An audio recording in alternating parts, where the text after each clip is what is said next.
if a man is a street cleaner making minimum wage, but he's married to a lady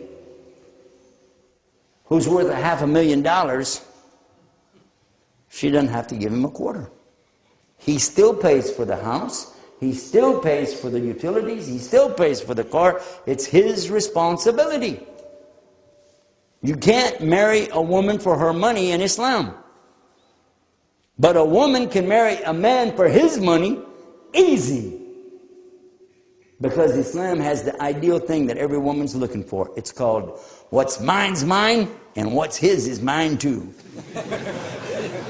It's not a joke, it's the truth.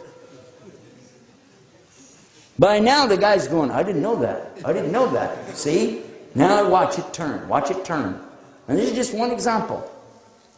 So a woman has so many rights in Islam that she is considered the queen of the house. And it's a very big royal status in Islam for a woman to be a Muslim woman and queen of her house. Something nice. Respect, honor, dignity. And a man in Islam cannot cheat on his wife. The punishment for it is you don't want to know. You don't even think about it. That's why you see brothers. Again, this is something you take for granted. But I'm trying to tell you that I know both sides. And if you see it, the difference between the young brothers for the Muslims and these other youngsters out here in college, jobs and so on, or without jobs, and a girl goes by, Muslim sees a girl go by, and the other boy sees a girl go by, and both of them do this. Okay? The Muslim's not supposed to, but he's going like this, and the boy is going like this. Both of them did the same thing. But what's the difference is what one of them is saying. One of them is saying, astaghfirullah, astaghfirullah, astaghfirullah. Look, it's fitna, man, it's fitna. Yes or no? The other one's going, ha ha, mama.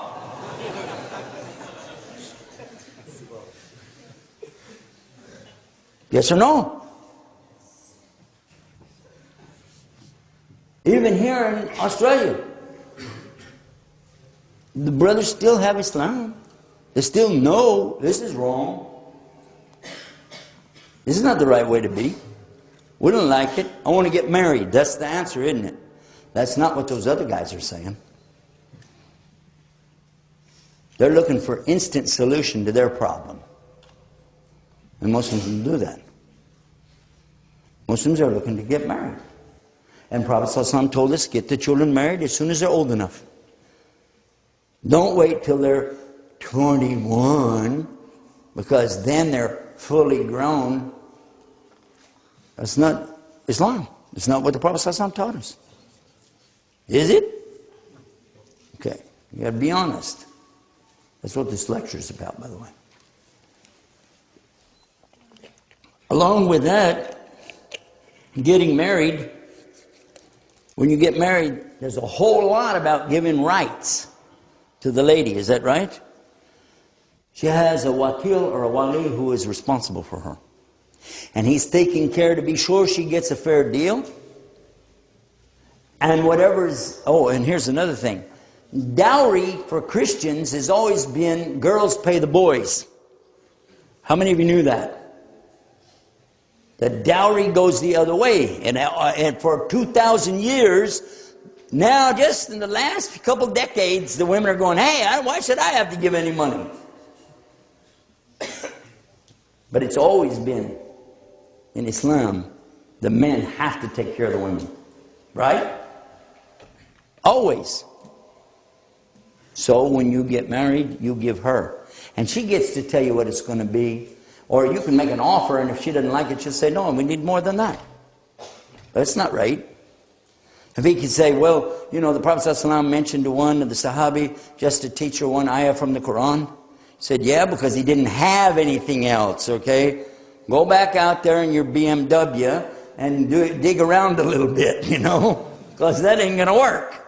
She has the right. Because that's what Islam is about rights. About now, the person you're talking about, he's going, whoa, he wishes he didn't get into this. You're telling him things he never heard of before. But check this out. In Islam, the man is the one who is having the heavy burden when it comes to support. The woman doesn't support anything. And it's set up in Islam that the women have extra protection so that they don't wind up out in the streets with nothing.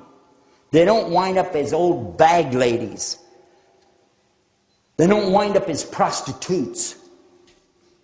They don't wind up with a child with no father. Islam is providing for them in the best way. Even if you're in a society with 20 women out here, and only 6 or 7 men, no problem. It's not a problem. Because each of those men can take on the responsibility of up to 4. Yeah? Now if you got 7 men, 20 women, still got 1 opening.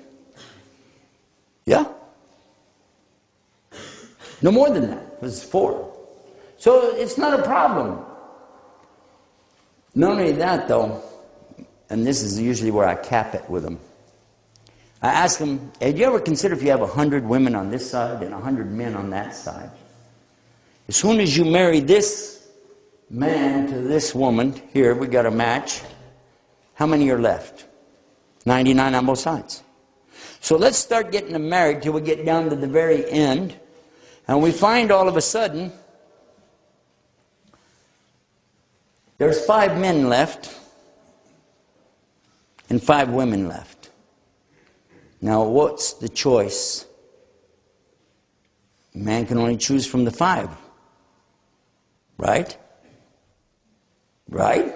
Because in Islam, the woman cannot have more than 1 husband. Well, one of the reasons, by the way, is because a child born wouldn't know who the father was.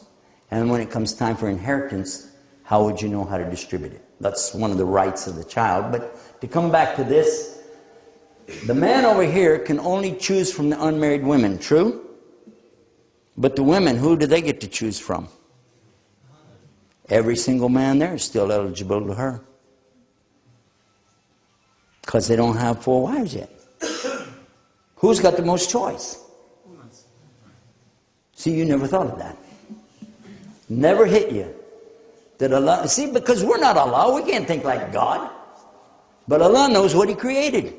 And there's always more women on this earth than there are men. Today, it's more than 4 to 1. But that's not the point of having the discussion. I'm just saying, who has the most choice?